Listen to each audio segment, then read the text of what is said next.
Monsieur le Président de l'Assemblée nationale, honorable député,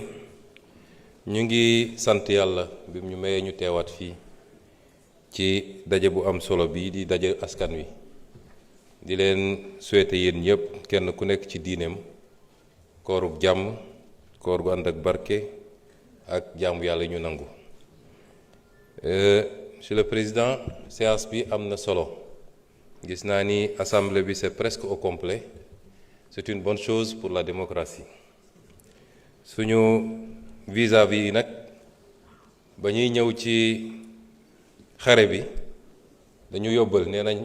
cooki bi warul am cloche warul am kuntaaba nañ ko rafetal kon ñun ñëpp nañ ko rafetal donte weeru rafetal la ñu nekk.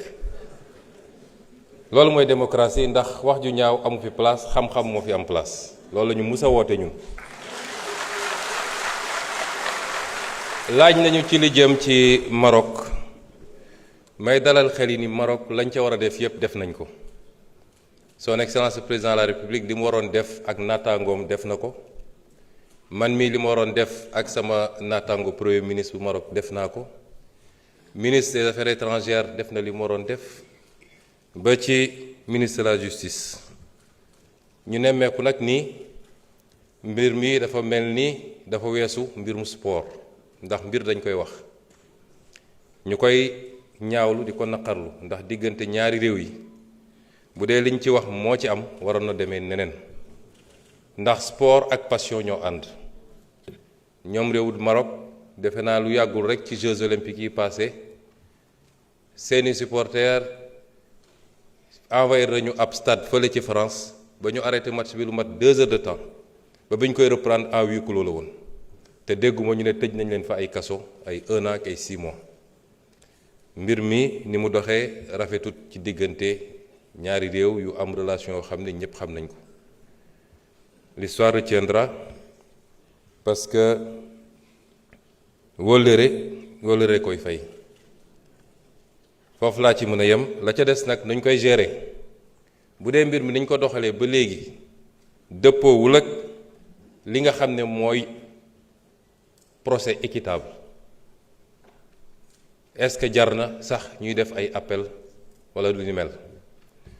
Madame la ministre de la Justice liggéey na ci waxtaan ceeg man waaye waxtaan ci surtout ak son excellence le président de la République mu jox ko ay ndigal bu dee ñoom ci li nga xam ne mooy seen sañ-sañ rawatina kilif réew ma toog nañu def seen grâce wasalaam alhamdulilah. bu nu ko deful it am na accord yu ñu lié ak ñoom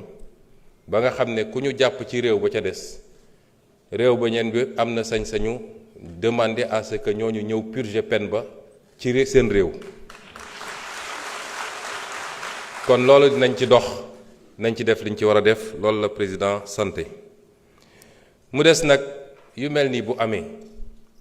ñëpp dañ ko war a gérer ak tey ak dal parce que gis naa sax ay manifestation am naam. naqar am na ci ay njaboot waaye ñu fàttali ni réew mu nekk dafa am souveraineté ci réewam nun du ñu jël ay bazooka dem Maroc xeex ak ñoom ne leen ni ngeen àttee du yoon wala libéré leen suñuy nit. fi may wax ak yéen tembe am na ay doomu Maroc yoo xam ne ñi ngi fii ci suñuy prison gën saa gàtt lim nañ ci juróom-benn yoo xam ne ñi ngi fii ci ay prison au Sénégal te waa Maroc mënuñu ñu forcer ñu baleen. réew mu nekk dafa am souveraineté ñu nangul ko kon yooyu bu amee nañu xam ni ñi war a def nañu li ñu war a def yépp te nañ ko continuer def bu soobee yàlla. ñuy masaw nag famille yépp te ci liñ ci xam ñu ci bari ci ñoom ay borom kër lañu ci fan yi wala ci semaine bi dinaa yónnee ci turu gouvernement bi ay ndimbal ñu jàppale seeni njaboot ci weeru koor gi. laaj nañu ci li jëm ci UCAD defe naa ministre wax na ci lim ci war a wax yépp waaye ma dellu si ci incident yi Sénégal léeg-léeg dañuy doxee émotion te réseaux sociaux yi xaw ko yóbbaale. ma wax ni li xew UCAD li ma ciy njëkk a wax mooy jaale mbokk suñu doom jooju nga xam ne bakkanam rot na ci di leen ko jaale bu sori ci ñun ndax ku xam suñu digganteeg nit ak suñu digganteeg rawatina suñu digganteeg jeunesse bi xam ni lu ñu méttee métti la bakkan dafa foor ñu leen koy jaale keroog nu ñu yónnee gouvernement bi ñu dem fa nun nii dinañ fa doxantu di ñaan yàlla yërëm ko te jéggal ko bu loolu weesoo nag réew dañ koy gérer ak beaucoup de retenue mais également avec beaucoup de sérénité ñun ay fan balaa mbir mi di am jot nañu ay bulletins de renseignement yi ñu wax lan doon lañu waaj biir université bi du étudiants yëpp nag lenn la te étudiants yu ndaw ndax mouvement de foule mouvement de masse fu mu amee rek dañuy yóbbaale ñu bëri ci seen gëm-gëm ak cause bi ñu jàpp ni moom la ñuy défendre mais mu am ci loo xam ne da ciy rax ñu yëg nii ñenn ci ñi nga xam ne ñoo jiite mbir mi lañ doon bëbët mooy taal bibliothèque universitaire bi taal restaurant yi jël provision yi lañ tuddee waajal koor taal kurus bi ak yeneen loolu réew mu responsable ay kilifa réew ma yëg ko duñ ci banque seen yoxo di seetaan ci laa woo le ministre de l'intérieur ne ko jël leen seen matuwaay yépp jaratul ñuy fàttali ni campus universitaire campus social bokkul ci franchise universitaire yi ministre bi wax na ko c'est un quartier comme tous les quartiers de Dakar état bi war fa assurer la sécurité ci laa wax ministre bi jëleen seen matuwaay dem leen ngeen anticiper ba loolu ñuy wax bu mu am kon bu doon dañ ko war a defaat tey ma def ko ndax du ma seetaan ba ñu lakk lépp ñu ne nañu tabaxaat lépp loolu mooy suñu responsabilité rawatina nag su dee dañ ko teg ci revendication yoo xam ne ma wax ko waxaat ko fii étudiants yi suñuy rakk lañu suñuy doom lañu jàmm lañu séq ak ñoom cofeel lañu séq ak ñoom ñoo tax ñu bàyyi lépp ñàkk lépp ñoom ak yeneen ndaw yu nekk ci feneen kay bay kay ambulant ka nekk ci jakarta bi ka nekk ci sport bi ñoom ñépp ñoo tax ñuy sonn waaye njaboot boo ko amee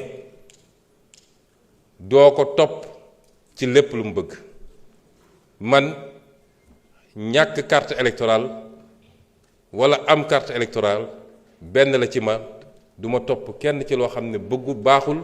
wala mënuma ko wala lalul ci dëgg loolu duma ko mus a def nit ñaa ngi naan dialogue musuñoo tëjal suñu buntu étudiants yi ministre bi ñaata rencontre la def ak ñoom ba ci président assemblée nationale bi réew mi nag ku jóg yëngal rek ne premier ministre a bëgg a dajal tout de suite wala président de la république du doxee noonu dafa am ay kilifa yu am responsabilité ci loola te mat nañu sëkk lañu leen doye mën nañu wax ak nit ñi di ñu rendre compte ñu leen di wax la ñu war a def te noonu lañ ko doxalee bi mbir mi amee malheureusement ay manquement am na ci loolu dañ koy wax ndax ni ñu santoon ñu dem ak heure bi ñu waroon dem les forces de défense et de sécurité demuñu ci heure boobu retard boobu andi na lu bëree bëri ba étudiants yi jota sax attaqué premier restaurant bi intervention dooga am loolu c'est des manquements ci forces de défense et de sécurité am na yeneen manquement yu am bi hostilités yi commencé ci loo xam ne ñun duñ ko cautionner nanguwuñu ko duñ ko mus a nangu dafa am loo xam ne moom lañ doon jàmbat démb duñ ko nangu tey l'usage disproportionné de la force mënuñu ko nangu jàpp étudiant bu désarmé moom dong nekk ci diggu juróomi policier fukki policiers ñu lay dóor di la wéq loolu santuñu ko kenn bokkul ak maintien de l'ordre les biens matériels ay moto grèvewul sànniwul xeer jarul dóor ay briques yooyu c'est des abus yu ñu mënut a nangu mu des ni bakkan rot na ci lañ ca war a def nañ ko mooy ca saase la ñu ubbi enquête fii ay nit rey nañ fi ay dizaine personnes ñoom ñoo doon couvrir affaire yi yemuñu ci force de défense et de sécurité waaye dañoo dem recruter ay milices jox leen ay armes ne leen tirer leen ci nit ñi loolu changement bu mag a mag la ci saase la ñu def enquête premier rapport bi mu génnee pré-rapport le ministre bi jël les premières mesures conservatoires te yeneen mesures yu ñu war a jël yépp dinañ ko jël waaye nag loolu warul tax ñu jeter le bébé avec l'eau du bain warul tax ñu jeter l'opprobre sur la police wala la gendarmerie kenn ku ne ci ñun boo tëddee ba yandoor dafa fekk police a ngi ci biti kenn ku ne ñu ngi xeex drogue ñi ngi xeex tey ngóor jigéen gi ñu tudd gendarmerie moo ko def fële ci Kër Massar keneen ak keneen bi ñu ñëwee dañu ne foog ñu réformer l'administration civile comme militaire fépp am na ay taaram présidence de la république am na ay taaram primature am na ko finance am na ko justice am na ko réforme du lu ñuy def ci benn fan wala ñaari fan gis ngeen semaine avant lii di am maa ngi woon école de police ba may wax sama discours dama ne la nouvelle doctrine du maintien de l'ordre kon la baax ca police ba la baax ca gendarmerie ba la baax feneen ak feneen moo ëpp fuuf ndax moo tax kenn ku nekk ci ñun mun dox ay soxlaam kenn ku nekk ci ñun mën a am un minimum de kaaraange kon bu dara am rek ñun ñëpp ñu gaaw di xarab ku nekk di wax ensuite dama wax léegi émotion ba ci suñu biir ñun sax ku nekk gaaw taal wax a wax attaqué dégg naa sax ñu ne gouvernement bi nii waaye ñun sax suñu leader bokk ci déet maa ngi ci biir man maa santaane man maa jox les instructions donte niñ ko doxalee méngawul ak 100% ni ma ko bëggee woon réew day am des hauts et des bas la gouvernance n'est pas un long fleuve tranquille bu mbir amee na nit ñi ànd ak tey ak dal nun duñu mus a utiliser le pouvoir de manière injustifiée contre les Sénégalais man loolu bu doon am ma bàyyi tey ndax lu ko jar premier ministre man lekkuma ci salaire aw ma ci waaw góor lan moo jar ma war a utiliser les pouvoirs yi ñu ma jox pour di ko utiliser contre Sénégalais yi bakkan rot na ci lu métti la te enquête bi loolu tam beneen nouveauté la ci saa si la ñu démarrer enquête bi ña fa nekkoon ci police ñu ngi leen di dégg étudiants yi ñu ngi leen di dégg enquête bi dina dem ba wax la xew mu des nag lenn ñi ko bëgg a utiliser ci wàllu politique gis nga sama mbokk étudiants yi lay wax ñi koy wax nekk ci opposition bi gëmuñu sax seen cause bi mu amee ñenn ñi naan maa ngi yóbbu diwlin ak kii ndax étudiants yi lekkatuñu dem leen continuer yóbbu diwlin dem leen continuer yóbbu ceeb lenn rek moo leen ci intéressé mooy est-ce que ce lien idyllique bi am diggante Ousmane Sonko ak jeunesse bi dañ na wala dañul loolu rek leen ci intéressé amul leneen lañ ci intéressé kon nous allons continuer à être ouverts et à discuter mais damay am lii wala ma taal université bi duñ ko nangul kenn luy jaadu dinañ ko def lu jaadu ñun leen lii mënul nekk ensuite dinañu renforcer la sécurisation de l'université jox naa ndigal ministre de l'intérieur mu defal ma étude jox ma rapport sur la possibilité d'avoir un commissariat dans le campus social parce que c'est un quartier comme tous les quartiers dinañu envisager aussi des mesures pour xool nu ñuy délocaliser soit l'université ou une partie de l'université parce que 25 000 étudiants nga bëgg leen parquer fii loolu dina jafe le ministre de l'économie ak le ministre de l'enseignement supérieur ñu ngi ciy liggéey ci des modèles yoo xam ne amaana du coûter dara état bi te dinañu xool su dul université bi yëpp yenn amphi ñu délocaliser leen dans de meilleures conditions de travail mais les réformes qu'il faut faire pour que l'université ne meure pas pour que l'université continue à être une université performante pour que les étudiants puissent étudier dans les meilleures conditions dinañ ko def la ca des nag état bi dina jël matuwaayam xale boo xam ne jàng rek moo la tax a jóg te bëgg ngaa jàng def sa ñeenti at jóge ci université bi boo ñëwee di nga jàng weer wu dee di nga jot sa bourse nañ la subventionné nga lekk fukki dërëm nga ndékki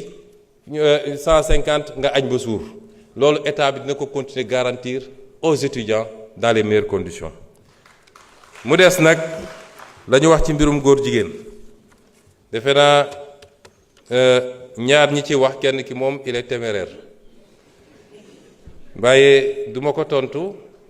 je parle aux Sénégalais démb saisir naa moi-même le président de l'Assemblée nationale pour transmettre ko le projet de loi. C'est le premier projet de loi que je porte moi-même et je l'assume.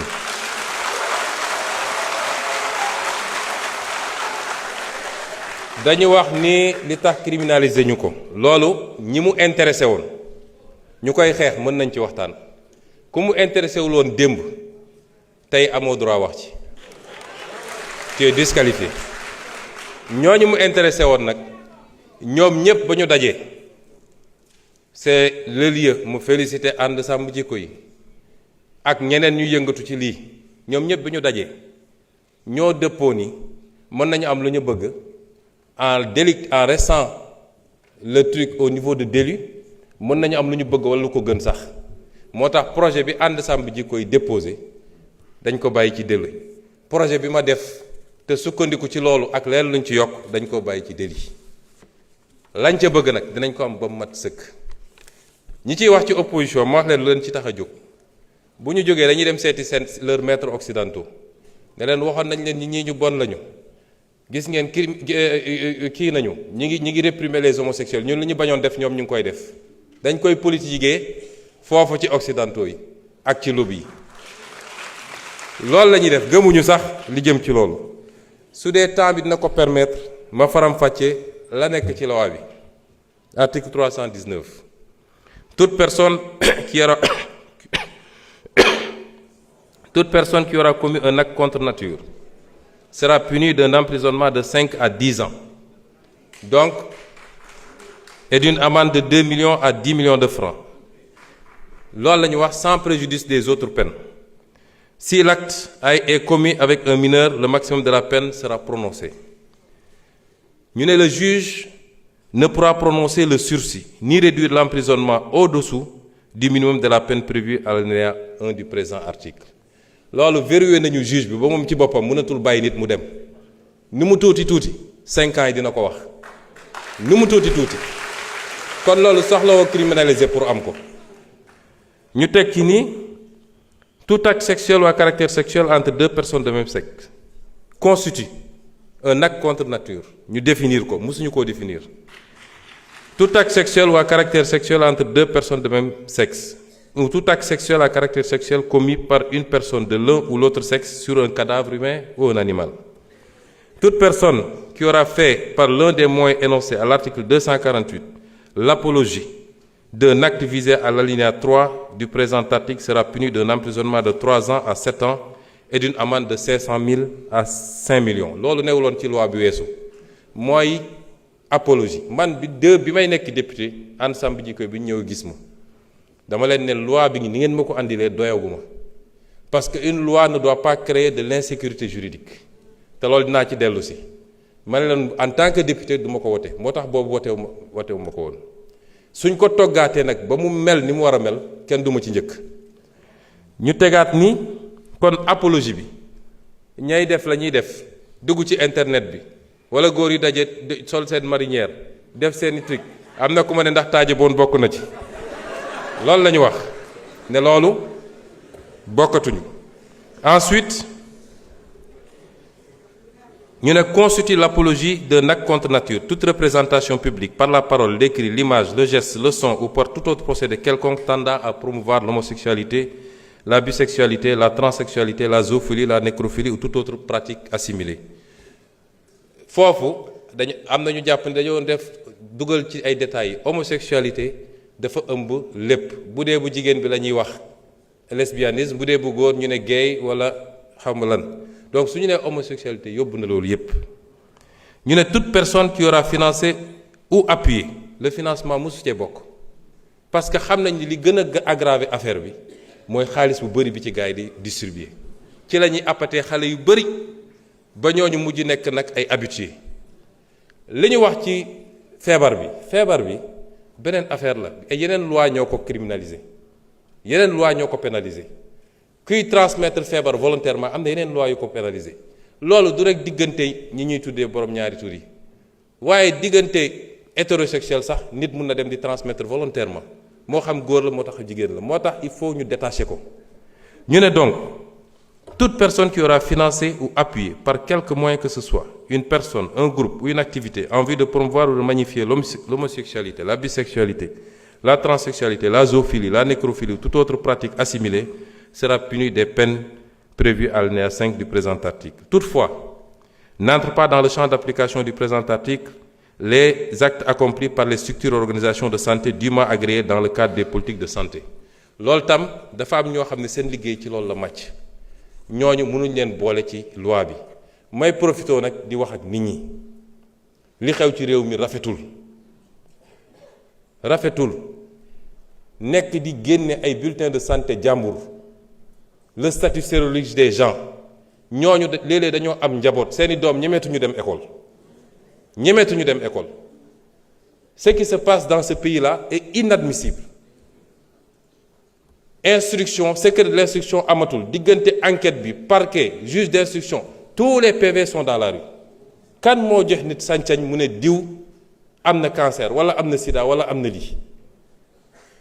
et ça ana procureur dañu war a interpeller tout de suite ñu koy def c'est des familles qu'on est en train de détruire par l'irresponsabilité de quelqu'un boo xam ne peut-être moom la mais doomam il n'a pas demandé ça léegi bu demee école ñu ne kii papam moo dafa am sida est-ce que moom amul sida au nom de quoi on le fait ak ñi nga xam ne dañoo jàpp ni ñoom la yàlla wàcce pour ñoom ñu wax ci lii ñoom dong am na ci ñu jàmbaar macha allah am na ci ñu ëppal moo tax am na ci kenn koo xam ne bi ma déggee ñu ne jox nañ ko sécurité dama ne ministre de l'Intérieur dama jëli sécurité bi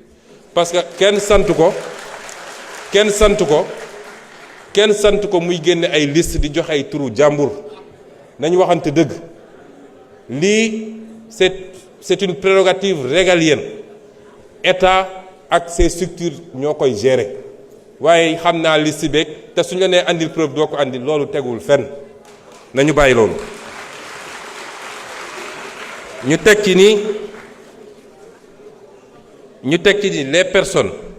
déclarées coupables des infractions prévues par le présent article seront privées des droits énumérés à l'article 34 du présent code pour une période de 10 ans à compter du jour où les peines principales sont devenues définitives. On parle ici de perte de droits civiques. Toute personne, moi je me donne wax léegi, qui aura dénoncé par l'un des moyens énoncés à l'article 248 l'un des actes prévus au présent article sans en apporter la preuve sera puni d'un emprisonnement de 2 à 5 ans et d'une amende de 500 000 à 2 millions. Parce que nous permettre aussi du rek dénoncer sans preuve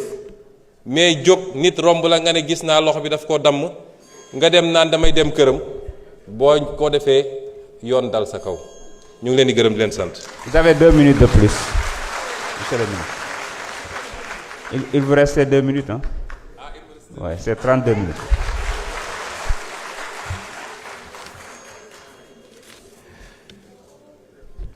kon lii li ma ci wax léegi rek dafa am loo xam ne nag bu ko ab réew bëggee parce que lii réew mi yépp jàngu bi jullit ñi ba ci bois sacré bi ñépp a ci daje ñépp a ci dëppoo ay at ñu koy wax ay nit ŋànk fi réew mi ne duñ ko def président bi fi jógee dafa mu sa taxaw ñu laaj ko ci tubaab bi mu ne c'est un fait de société ca laa ne woon c'est pas un fait de société parce que boo ko delloo ci société bi régleel ko boppam mooy ku nekk jóg ne maa ngi koy faji la société c'est l'État avant tout donc État bi moo war a jël responsabilité te bañ cee ragal nag te loolu ma ciy lancer un appel aux Sénégalais bañ koy présenter keroog ci benn bërëb dafa am kenn ci kilifa yu ñuy liggéeyal ne le moment n'est pas bon ndax lii ñoom seen lobby yi dañoo am doole ak fi ñu toll nii mun nañu dem ci FMI ci fii dégg nga maam def seen lobbying affaire yi ma ne ko ana yàlla ana peuple sénégalais waaye nag peuple boobu laay waxal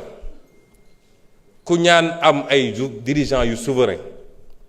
ñeme li ñuy def jiital seen réew da ngeen di def bloc derrière ces dirigeants là parce que fu la àdduna yépp songe wala ñu joxoñ la sa réew bu takkoo sa gannaaw rek dara mënul am lu dul ndam rek kon ñu ngi leen di gërëm di leen sant. Merci beaucoup.